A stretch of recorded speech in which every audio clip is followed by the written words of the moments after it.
Welcome everyone. Today we're going to dive into Portugal's dysfunctional, deranged, totally messed up immigration system. I'm going to talk to you about how bad it actually is, and we will talk about whether it is still worth going and looking at some of their residency programs, given what a train wreck of a mess it actually is. So Portugal has been an incredibly popular country.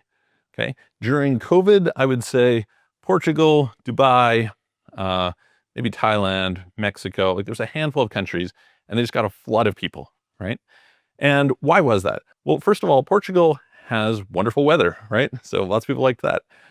Portugal has traditionally been quite inexpensive, minus the fact that property prices in places like Lisbon have gone way up. So that's not so cheap anymore.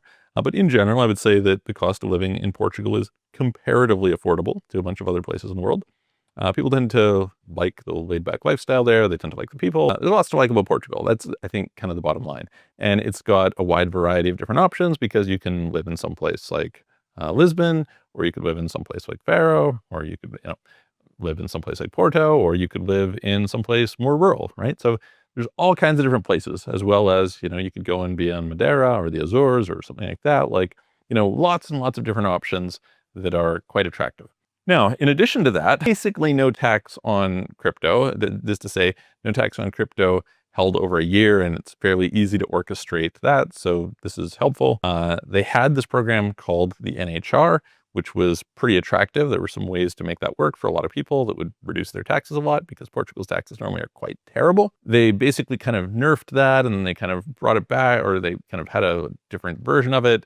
To give you some idea, the normal process is that you apply out of the country first, and then when you come to the country, you get an appointment time at the immigration office, and that's sometime in the future.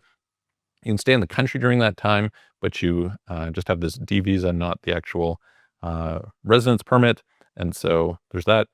By contrast, you get a similar process if you're in some country like Bulgaria, but in Bulgaria, you can basically go down to the immigration department and deal with it the next day if you want to.